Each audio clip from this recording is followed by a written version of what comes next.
it'd have a little decal. It'd be like a Predator drone. Those are the Obama ones. And then Trump shoes, the ones he released, they look like basketball shoes. I think that's fucked up. If Trump really released shoes that were for his lifestyle, they'd be for paying whores and loafing around. And I already have those shoes. They didn't cost $400. I can tell you that much. They cost about $200. That's where I'm at in my life. Speaking of presidents, I would just like to talk about the greatest political positioning in the last 5 years. I was removing little children from in front of President Joe Biden. We know he's going to sniff him. Sniff hair, don't care. That's what Biden says, I think. Also, you know, before they decided to totally nix the practice, they had his consultants that came up to him. They go, Joe, I think we have an image problem. You're only sniffing the white kids. I don't even really know what that means. I just like saying it out loud. Donald Trump makes you sign an NDA. Joe Biden makes you sign a whiff waiver. Joe Biden makes you sign a whiff waiver. I'm going to pause for a moment. If one of y'all could let Nervous Dolphin behind the back, he's going to be one of the comics later tonight. I would really appreciate that. But we're on Facebook. Oh my God. We all had a fucking panic when Instagram and Facebook went down this week. I know I was panicking because I've been bullying people at Soapstone and I thought they finally shut my account down. They've already given me a few warnings. I've had a whole week where I couldn't even come into Meta. But I was out, down and out. And I thought it was a Chinese conspiracy, or at the very least Russian conspiracy. Freaked out all day long. And then just realized someone at Meta probably misplaced some code. We're probably getting silenced just because I keep mentioning them. But parents in my neighborhood, they were going around person to person and just showing pictures of their kids. Like, please like this, King Nothing. Please like this. I need this. This is very important for my mental health and well-being. I can tell we have a huge crowd tonight. That's nice to be acknowledged as an individual. By huge crowd, I mean the two people that both work here. So you guys are awesome. This has been fun. There's been some really big events in town recently. I don't know if it's going to hit y'all's area, but in the Central Texas, we've had an eclipse that came through in the fall, and it came like right through Central Texas, and it's going to come back. And so I would like to say it's 2024. Can someone tell the sun that we stopped doing blackface in the 70s? Like, that's not cool, man. We're over that these days. We should be over that at least. That's a big thing in our area. They think a lot of people are coming. I actually think where it's not a real eclipse, it's a Chinese spy balloon blocking out the sun in an elaborate ploy to make us buy all those cheap fucking 10-cent glasses that we have. We've had 2 eclipses. Everyone already threw away the first pair, and they're getting a whole second pair of glasses just for this second eclipse. So, you know, that's great. Turtles are dying of straws in their noses, and then fish are choking on eclipse lenses, whatever you got to do. Crow, King Nothing, you guys may know this, but I was a line cook for many years, and I cooked on all sorts of lines. I cooked on sandwich lines, salad lines. Hardest line I ever did was a 4-inch line of meth off a Subway prep table. I was closed up front, but I was really cranking out back, if you know what I mean. I think that's why they call them line cooks, actually. And for those of you who are concerned, don't worry, I only did meth like 1, 2, or 37 times, but who's counting? I was, because I was on meth. It's always great to admit stories like this. Hey, Wink, welcome to the show. Thank you for coming out. I want to give you guys the origin story on this. You might wonder, how, as a teenager, did I get access to drugs, or how did I become a drug addict? Well, truth is, when I was 16, I helped an older guy fix a tire. And when we were done fixing the tire, he was sitting in his car, and he just goes, hey, do you party, man? I was like, I don't know. I do like mushrooms. I smoke a little pot, whatever. And he's like, no, do you party? And he dumped a gram of cocaine in his hand and then just hoovered it up his nose all at once. And I guess he thought that looked cool. I don't really know what he was trying to do. But right after that, he just handed me like a little envelope of cocaine. It was just like enough to do a couple lines. And I was 16. I was very exploratory. I decided the next day I had a long drive. I was going to drive back to my mom's house about an hour away. So at 9 a.m. in the parking lot of a grocery store, I lined it up on the center console, and I decided, what better time than a Sunday morning to start a 20-year drug addiction? And am I right? You know, so I lined up this cocaine, snooted it down my nose, very quickly realized that I'm driving 45 minutes. I don't even need my hands. I'll drive with my knee the whole time. If I could shake my knee, you'd see it shaking. I don't have the full fucking thing, but I was driving with my knee the whole time. It's like, what do I do with my hands? So I started playing air drums, but to silence. I just fucking air drummed for 45 minutes all the way out to Wimberley. And for you young kids out there that might be concerned, like, why would you take drugs from a stranger? Like, that seems a little odd. Well, truth is, Drugs before fentanyl was like sex before AIDS. We were just shoving everything in every hole we could. It's very important to have fun when you're having fun and young. And then if you'd asked me 10 years ago, like, hey, you got to worry out for fentanyl, I'd be like, yeah, fentanyl, this cocaine in my nose. Am I right? All right. So my gateway drug was being a good Samaritan. That's kind of fucked up. I'll leave on this. I'll leave on a personal story. When I was about 22, I went to the bar with some friends. I was single. They were single. We had more girls than guys. So when a guy came up to hit on one of the girls, we're like, cool, we'll let you do a shot. So this guy comes up, and he's just failing like a North Korean missile. Like, he's striking out faster than Helen Keller in a batter box. He's like Michael J. Fox on the shooting range. He cannot hit the target. Oh, my God. What's that? More analogies? Sure, absolutely. He's like, when he talks, women's pussy dry out faster than white people cornbread. He was like a minority in the South. He's just getting rejected left and right for loans. And the last one, his game was so bad, it was like a road that just got a second surface. It was retard. So anyway, this guy fails. We push him away. He goes off into the bar. We're playing pool, hanging out. Girl goes to the bathroom. She comes back from the bathroom. She goes like, hey, this guy was like knocking on the door trying to get the bathroom. Like, he was trying to break in the bathroom. Let's get out of here. So we decide to leave. And right before we leave, I see the first guy up at the bar, and I see him like sitting there getting a drink. And I was like, what can I do to get back at this asshole? Like, he's been bothering our women all night long. So I go up to the bar, I look him right in the eyes, I kiss him on the cheek, and then I wink at him. And then I run out the sidebar.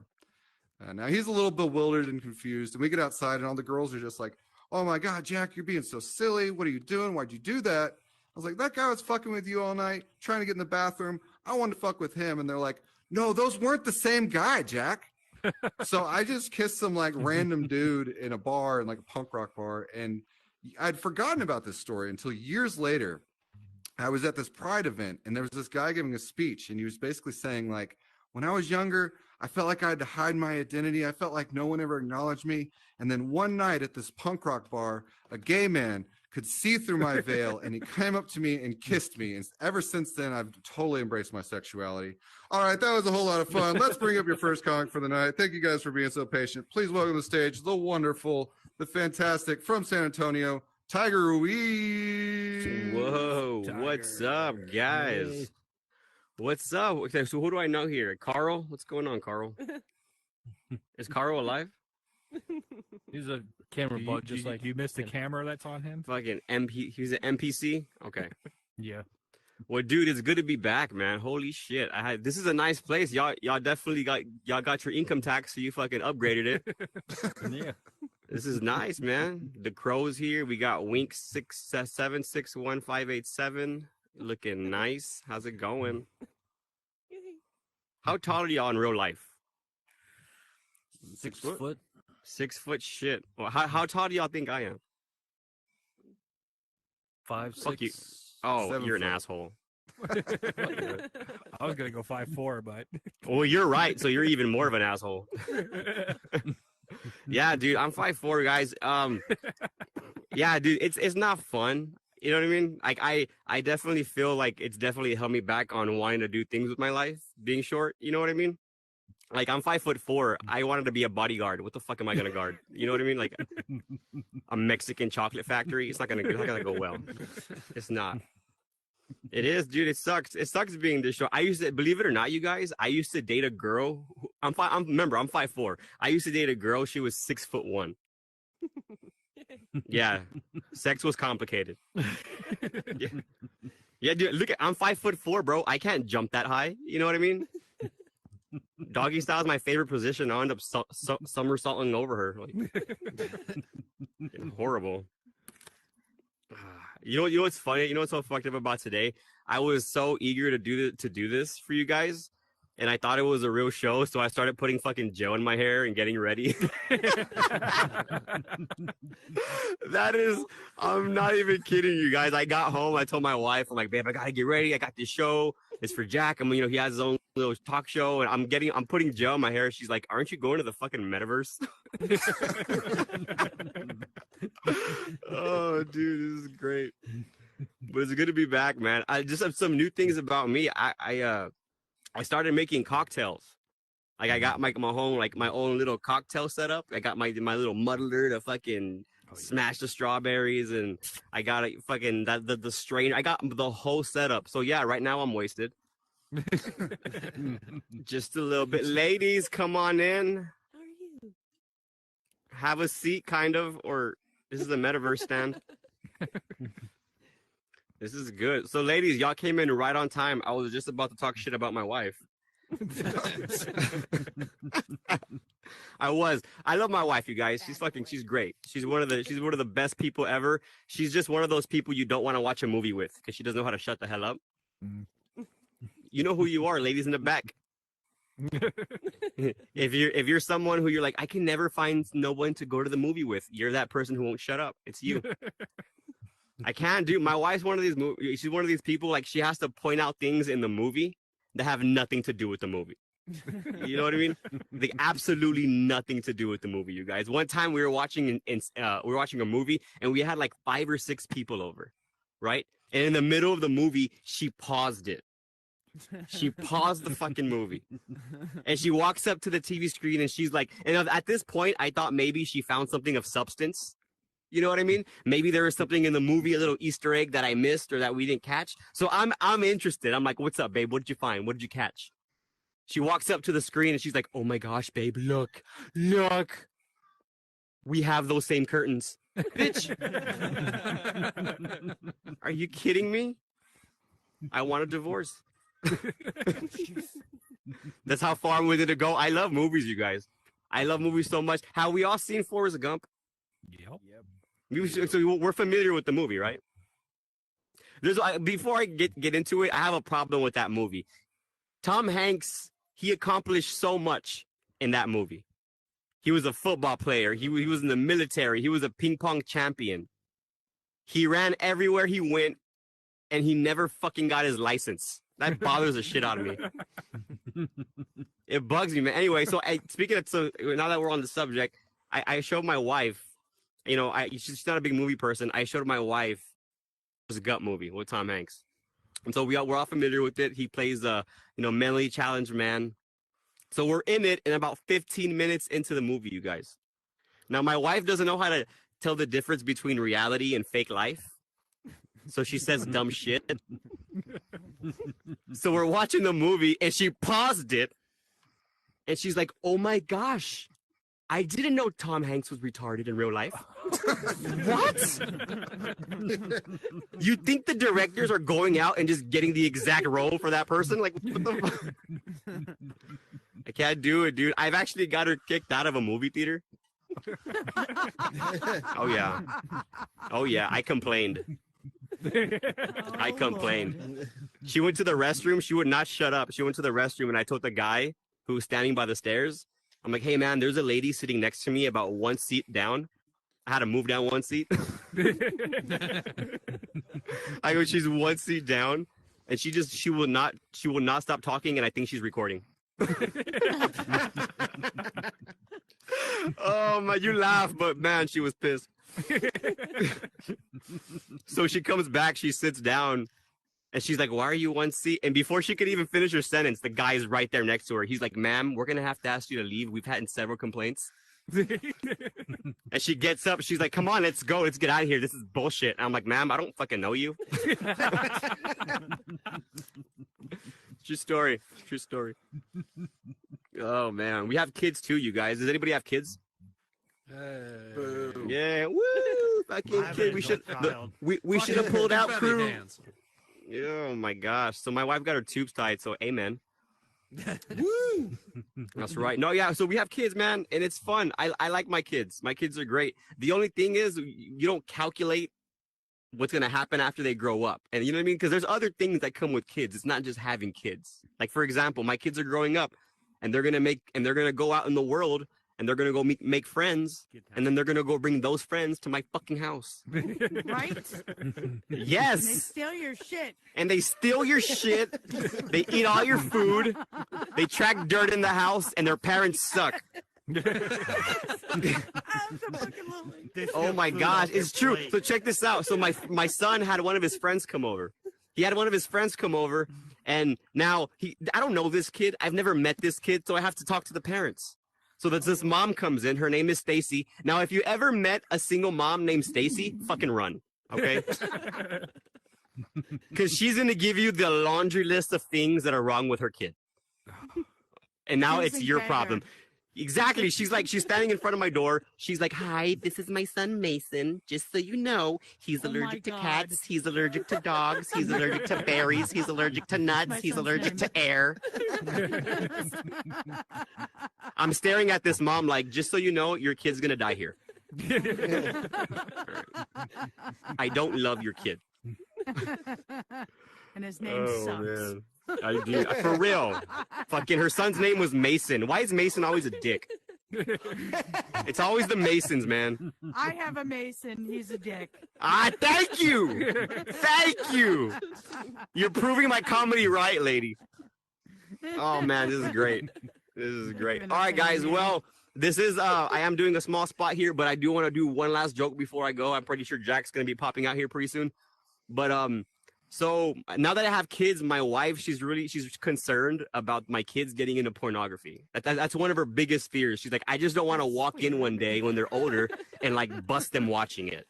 You know what I mean? So I had to give her a reality check. I'm like, listen, you're gonna bust them. You know, me and her. You know, I told her, babe, we've been married for 12 years. I'm 33. You're still busting me. You know what I mean? So then so I told her it's gonna happen. So then I told her the story about when I got busted. I was 14 years old, you guys. My dad had a DVD under his bed. I seen it several times. DVD. All right. I grabbed the DVD. I popped it on, so I'm standing there in front of my TV, naked, erect, ready to grow. Ew! Okay. Shit's about to go down. And then as I'm about to press play, I feel a presence behind me. Right? And my parents were supposed to be gone. They weren't. I turn around and there's my stepdad. He's looking at me. Eye to eye, porn playing on the TV. All right? Now we're making eye contact and all you hear is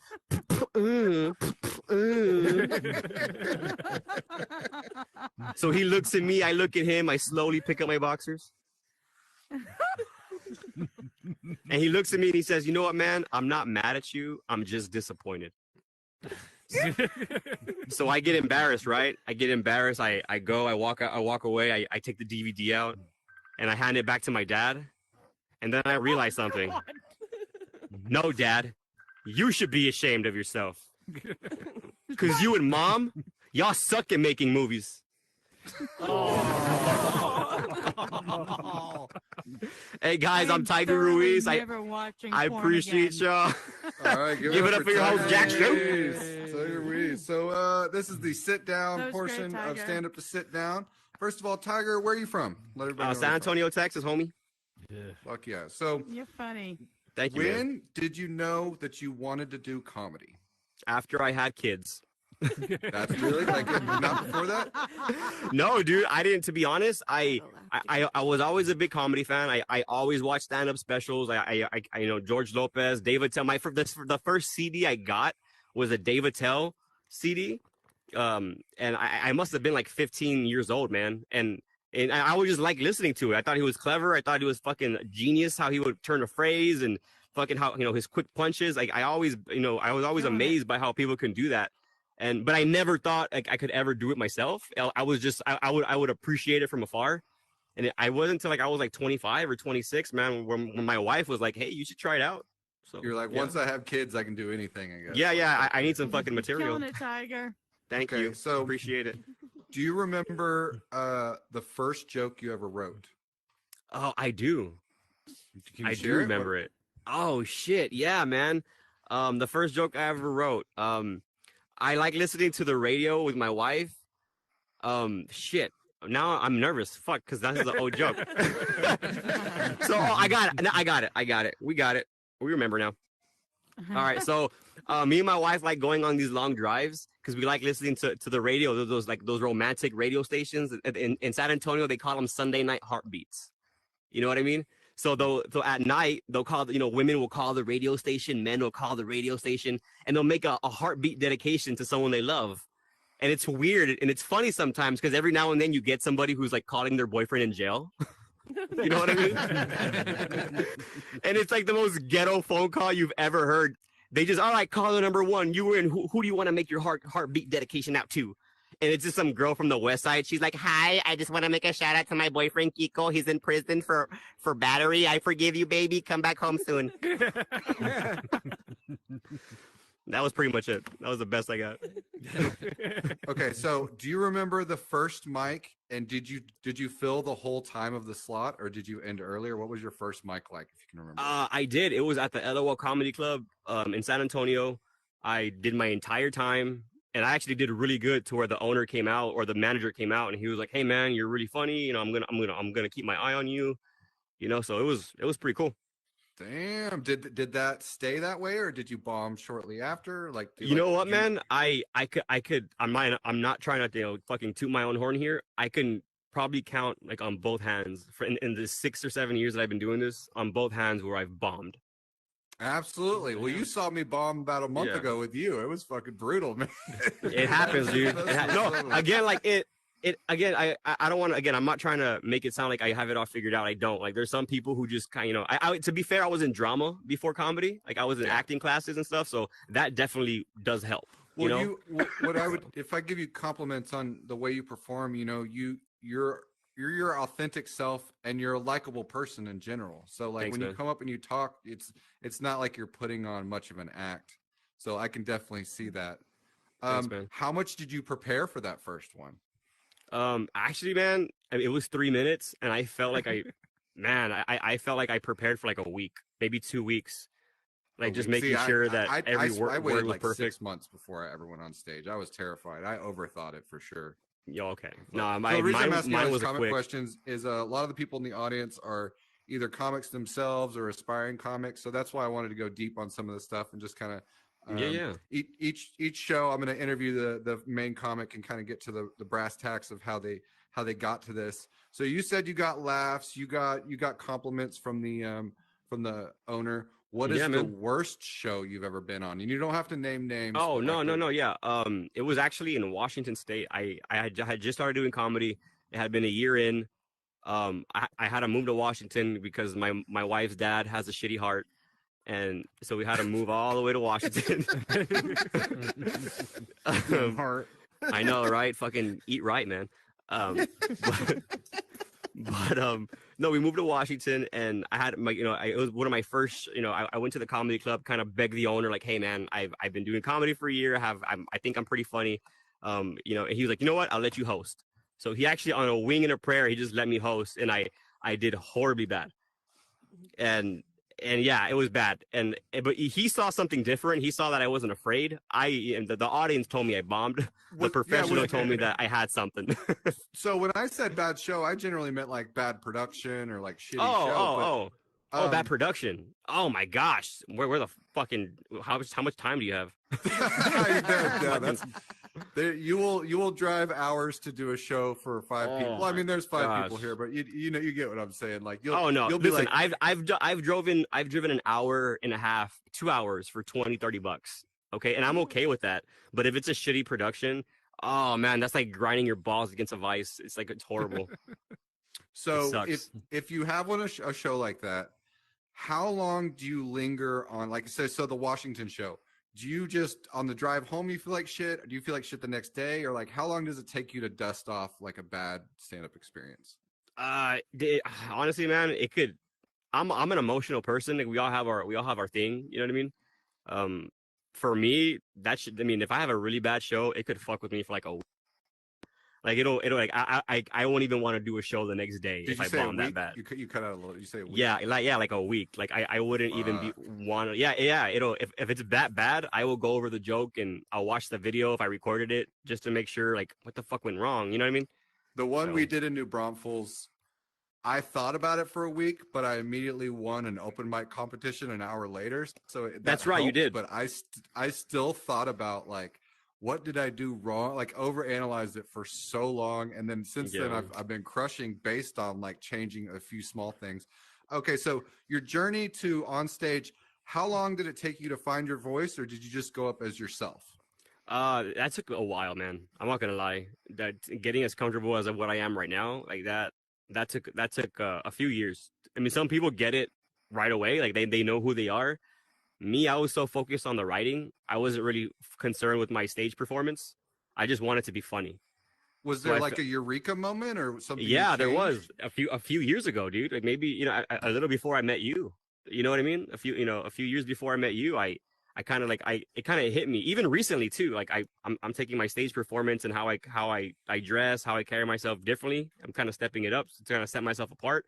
But as far as like being yourself on stage, man, like the eureka moment was just like, hey, I'm making my friends laugh. I make my family laugh. I come up with things, on the spot. I'm able to just react quickly. I need to be able to be that on stage in between the jokes that I'm writing. You know what I mean? So you brought up something that I haven't ever asked a question about, but I find it very important. Do you have like a show shirt or a show style or something that you put on where, like you said, you got your hair like everyone has their own deal. What do you have when you know you're going to be on a show that's important to you? Well, that's what's changed recently. Like before, I just wanted to look like me. You know what I mean? Like I guess you can say I'm kind of indie, jeans and a t-shirt or whatever the fuck, But that's kind of everybody. Everybody's that. You know what I mean? And I feel like if you're doing comedy and it's an act up here, you want to look and feel. You want to be yourself. Definitely, compliment yourself and who you are. But you want to stand apart, man. Like you definitely want to look the part and look like who you are. You know what I mean? So, yeah. Have you ever over prepared? Oh yeah, yeah. And I I'm glad you asked because I actually stopped preparing before shows. Like that's what was killing me. It's when I'm going over my set list before a show, and I know I'm confident in these jokes, but I'm just over analyzing, making sure that these jokes need to go in this order. When I don't do that, when I wake up, I enjoy my day, and I know in the back of my mind, hey, I have these jokes and they're funny. I'm gonna go on stage and it's gonna be the same every time, and it's gonna force me to have to rely on being myself. And you'll be in the moment a little bit more, which Yeah, comes there you off go. as genuine because it is Yes. genuine. Because you are Yeah, in the moment. because if you're studying before the show, you're in student mode and you're not in your mode. You know what I mean? So that show that we did, that's what happened to me is I went through my set too many times that day. So by the time I got up there, it was like I couldn't get away from my material enough to just be like relax because I was like, Yeah. oh, I gotta hit this, gotta hit that, and it bothered me ever since. And since then, I do what we have a comic. Our first one was John Greer from our first episode. He mentioned that he kind of does Greer. bullet points, or he just kind of like he gets the idea of where he's going to go, but he doesn't Right on. overanalyze it. And that's perfect. Okay. That's exactly what he should do. We got a couple more questions. How do you deal with hecklers, or have you ever had a bad heckler? You know what? I've had one heckler. Actually, no, two. And I handled it. I mean, obviously, I roasted her a little bit. She was drunk and just trying to be a part. It was an open mic, but she was just trying to be a part of the show. And I did like an attack shutdown something. Basically attack shutdown, but not towards me, to where she wanted to leave, just to where she was the center of attention for a little bit, and they were laughing at her, and she kind of just shut up. So. Yeah, that's a hard line to ride because sometimes if you come out too hot, the audience takes the heckler's side, and then you're fucked after that. Yeah. No, I never want anybody to be offended or leave my show because what I mean. If I understand they're having a good time and shit, but if I have to nudge you in the right direction, so I'm usually that person. You're okay. I like you. You're fine. What do you like about VR comedy? You know what, man? I like that it allows me to work on my craft, like the writing part of it. Because I mean, obviously, this is a fucking robot up here. You know what I mean? I can't be as theatrical as you would see me if you saw me live, which I would be using a lot of the stage. You know what I mean? So you have to rely on your writing. And more. Exactly, and that's why I like it, man, because it forces me to have to get my words right exactly how I want to say it. So, okay, last question, and you'll know where this question comes from. What do you have a current favorite conspiracy? Oh my gosh, be brief. King on Nothing. It. We know. I'm gonna. If you see King Nothing's head explode, it's because of me. Oh shit. My favorite right now, I think. The top, I think BlackRock and Vanguard run the world, period. Like just everything? I think, yeah, everything. Everything. They probably do. So you and I recently had we were talking about the pyramids and different theories on the pyramids. Oh, And I always yeah, yeah, enjoy yeah. Tiger and I were co-hosts of a previous show, and we'll send each other conspiracy stuff every once in a while. And it's always fun Yeah. because it's not a competition and it's not an argument. It's like, oh, this is interesting. Yeah, And check it's good this to shit have out. people Yeah. that can talk honestly and just be in that. Well, fuck yeah. Fucking Let's A, give it man. up for Tiger. Thank you you so much guys. for coming to do this. We got, Y'all are great. I stole your appreciate you. microphone. No, you're We good. got Thank you, 2 guys. guest comics for you. You rock the stage, Thank you so buddy. much, Tiger. Your first guest comic. He's from San Marcos. Coming to the stage. Make sure you're unmuted. You're unmuted. All right. Welcome, Blake Bolton, everybody. Hey, guys. Am I holding the microphone? Nope. There you There go. we are. I'm a professional. That's all good. Do I look sexy? Absolutely. Thank you so much. I'm What's your cosplaying number? as Jack's wife. It's going well. So yeah, this is my first time not only doing VR comedy, but my first time even seeing VR, and boy, it's something. Well, shoot, I'll get right into the jokes. I've got a good yeah, solid start. I've got a good friend of mine, a good friend Rachel. She texted me the other day that she got fired from her job, and I was like, oh man, that's crazy. Like, what happened? She's like, well, my boss just hates my name. It's like, he hates your name and he fired you for that? She's like, yeah. It's like, come on, people, wake up. Racial discrimination is real. All right. Got a chuckle or two. Solid. Oh, this feels so weird. Sorry, guys. I'm learning all this as you see it. So Good, man. bear Let's with go. me. Hell yeah. Cool. Yeah. Yep. I was recently watching another comedy show where I watched a guy get up on stage and do like a Chinese accent. And I was like, oh man, that's rough. And so sure enough, he gets like booed off stage. People hate it.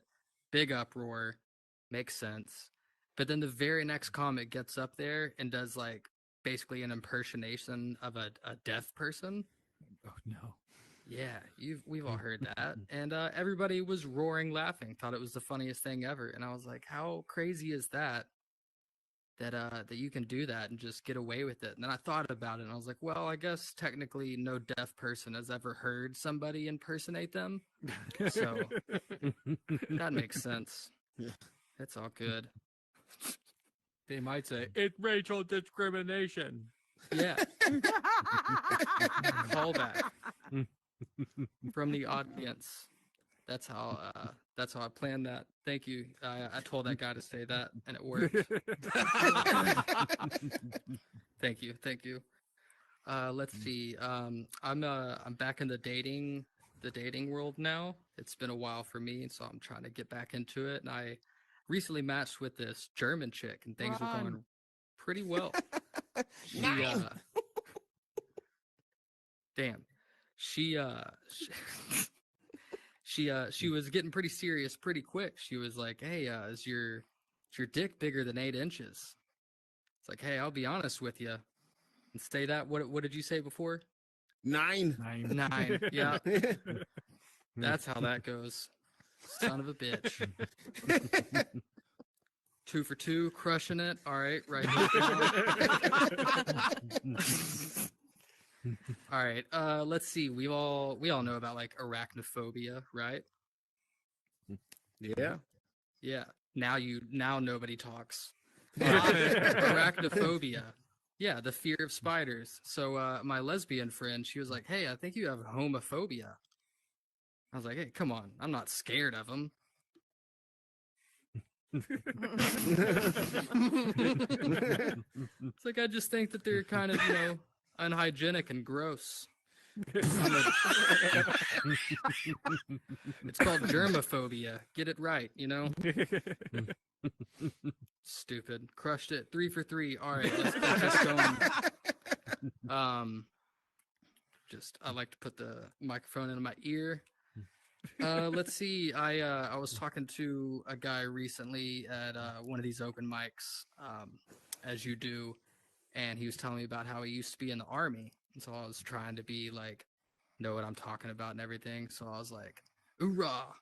And he was like, "No, dumbass, that's the Marines." I'm in the Army, we say "hooah." And so I was like, "Who gives a shit?" You know? Calm down, veterans. Let's see. I've never done this before. Is Carl Jr. gonna give me a light? Nope. 1 minute. All right, cool. Thanks, Carl. Let's see, real quick. I do like to bring up some of the stuff that nobody likes to talk about, like abortion. Yeah, it usually gets a round of applause, but okay, yeah. Abortion. We can't clap in here. We can only give you Oh. confetti. Okay. All right. That's how it is in the real world too. I talk about abortion and everybody just throws confetti. But no, I was like, I'm over here and I'm like, abortion? More like, watch your portions. That belly's looking big. 4 for 4. How is he doing this? Man. I'm going to go. Oh. Yep. I'm a natural. Let's see. Last one. This is my last one. I've been dating, like I said before, and I went out on a date with this chick. She had a pretty interesting thing. She told me that she's an ex Jehovah's Witness. Oh dear. I was like, really? An ex Jehovah's Witness? I was like, that's kind of a coincidence because my ex was a hoe. Can I get a witness? Woo! All right, thank you guys. I've been Blake Bolton. I appreciate you.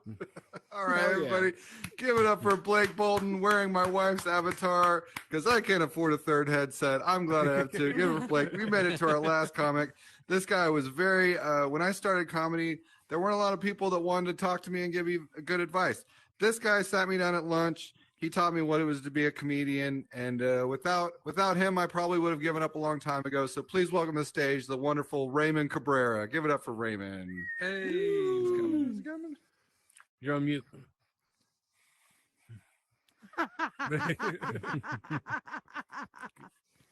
That's funny. Hey, what's up? Can you hear me? Yeah. Is the mic- Oh, hell yeah. I'm a little good? nervous, though. Wait, why? I'm the one on the stage. Y'all are looking at me right now. I'm the one that should be nervous.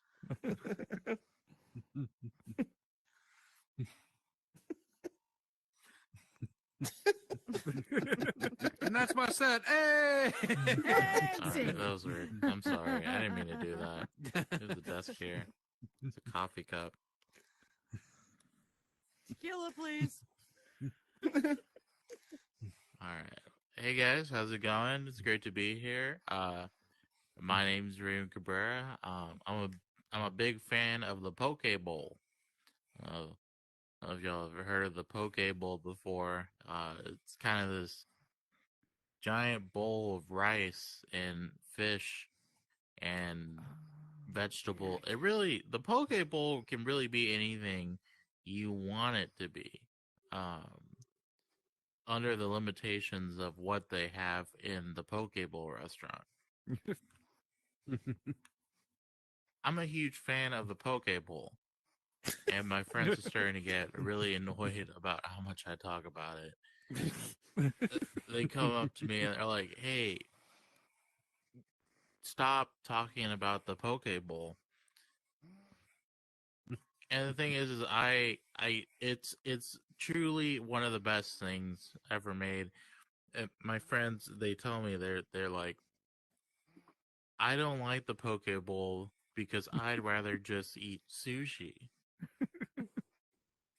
And I ask them, how many sushi rolls do you need to eat to fill the void inside your soul? Because for me, it's at least 10 sushi rolls. But it only takes one poke bowl.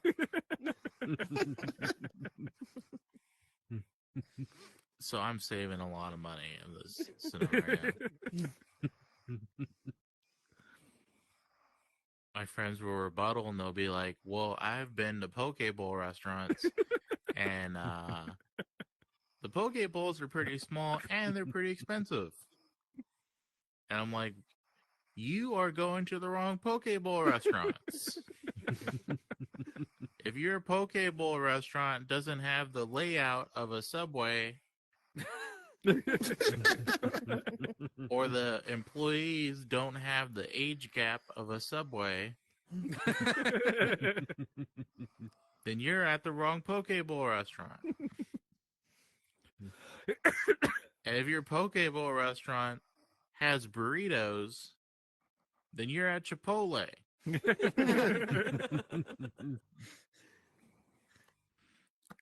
I have one hand. I don't know if y'all could notice.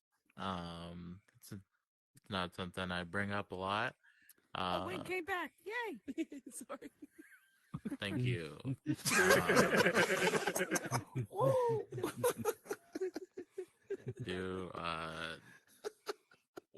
One of the things about the scenario that I'm in is I don't like going to bars anymore. I'm tired of dealing with drunk people because drunk people always come up to me at bars and they always ask the same question: how did it happen? I typically try to play along. I know they want a story, so I tell them, "Oh, it was a shark."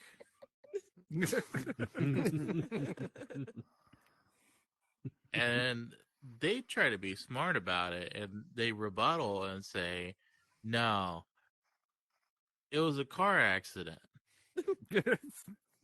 So then I say, "Yeah, you know more than I do. Sharks are bad drivers."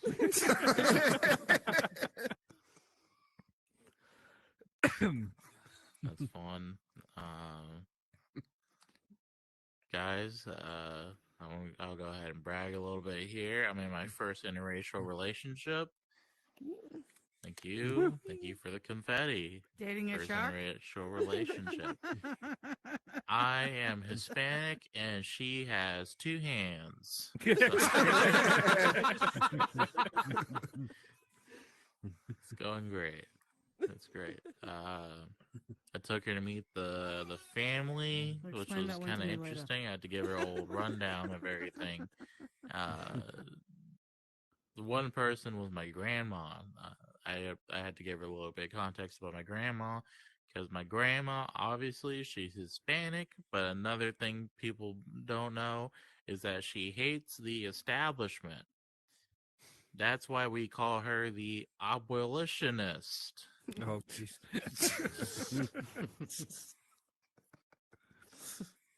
You didn't think I was going to not tell puns?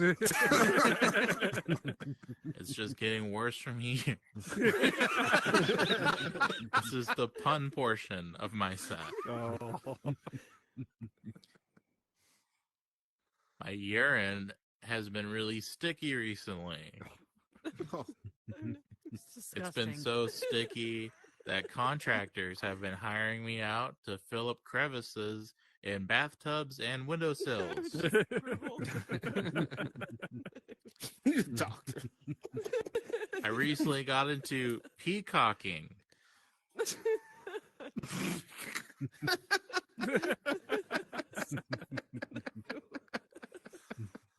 I was looking for a sex shop the other day, and I ended up at a Kinko's.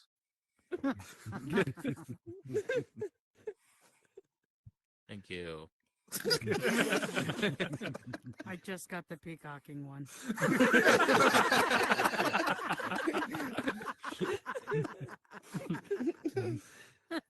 I was recently diagnosed with ED, Aw.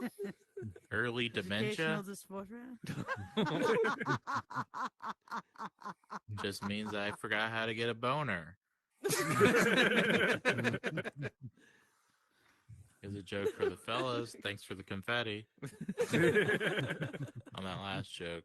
All right, this is a joke for the fellas though. You guys remember getting boners in high school? Right?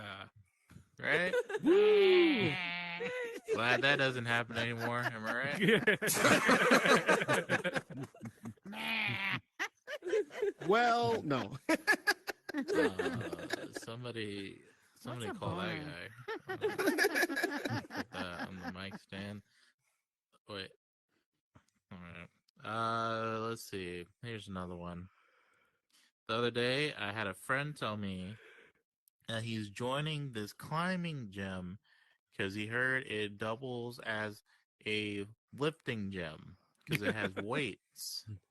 I told him any gym can be a lifting gym when you're carrying the weight of all your past trauma. Jesus Christ. Get some fucking therapy. I'm trying. My insurance carrier is real shitty. I really want to be a wrestler. It's kind of my dream. I'd love to be a wrestler. The thing is I don't have the body to be a wrestler or the motivation to get the body to be a wrestler. So I spend most of my time in bed wrestling with my emotions. Jesus Christ. Thanks for the Are you confetti. sure you're not Jewish?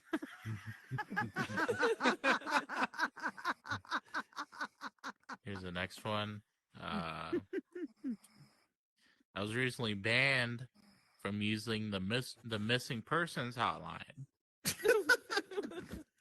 Apparently, you're not allowed to call and talk about how much you miss your ex-wife.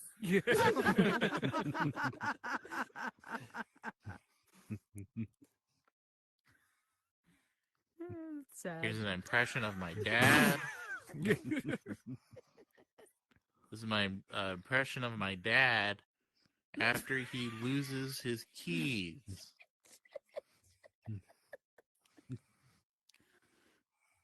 Where my keys at?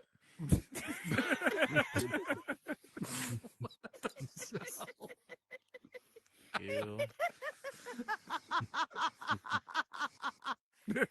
Now, this is my impression of the state of Florida after the ocean levels rise due to global warming.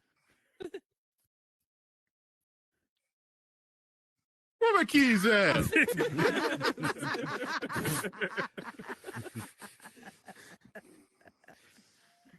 Give you all a little bit of context about myself. I live in Texas. For that. That was good.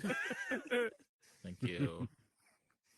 I live in Texas, and it's not a weed-friendly state. I'm not a weed person, but every once in a while I like to dabble. And I recently bought one of those pens the other day, and I was taking a hit of the pen on the street, and a cop came by, and he was like, "Is that CBD or THC?" And I got really nervous and said, "TBD, my brother."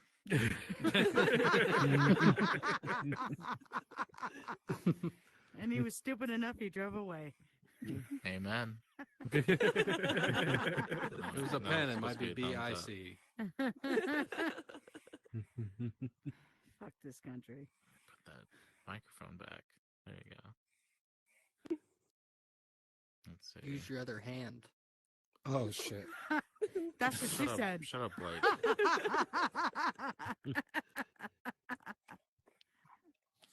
I know Blake personally, so I can say that.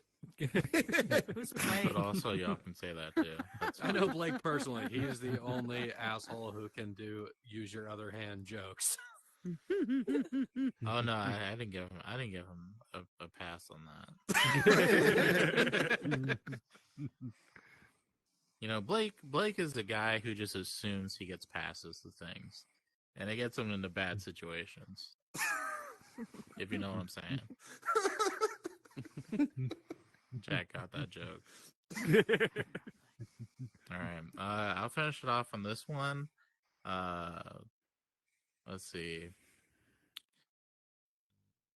The other day, somebody asked me if I've ever had breakfast in bed. And I said yes. But by breakfast in bed, I meant I had a Little Caesars pizza on my nightstand That counts. from the day before, and I ate it first thing in the morning. Oh, you poor child. I thought it was Thank going to be you. a poke bowl. I'm gonna finish off on this one. This is the best joke I've ever written. This is the best joke I've ever written. Thank you. Here it is. I was talking to my buddy Jim Davis the other day, and he was telling me that he's currently in contact with the 20th president of the United States via postage. I've been telling this story to people, but nobody knows who I'm talking about. And I'm like, guys, he wrote Andrew Garfield. All right, everybody, give it up for Raymond Cabrera. Give it up for Blake Bolden. And give it up for your comedy of the night, Tiger Ruiz. Y'all have a wonderful evening. We're going to do this once a month in the Unknown Theater. They have all sorts of tomorrow night on Thursday, they have their premiere showcase. Monday, they have the beta show. Tuesday, they have Binge Nation. And every other Wednesday, they have a French show. And then sometimes they have my show. Y'all have a wonderful evening. Thank y'all so much for coming out. Y'all have a good evening. Bye. Hey. Thank y'all so much for coming out. I appreciate y'all definitely want to coming do out. part-time. Thank you, Jack. Who was that? That dude that was on the. What's the first dude? Is Ruiz or? Tiger Ruiz. Tiger Ruiz. He's a fucking wonder. Yeah, it's real Perfect. stuff. His stuff's super real and super relatable because it's just Love about him. having kids and stuff. Thank you, dude. Invite me to this Hey, next time. oh, I don't. fuck.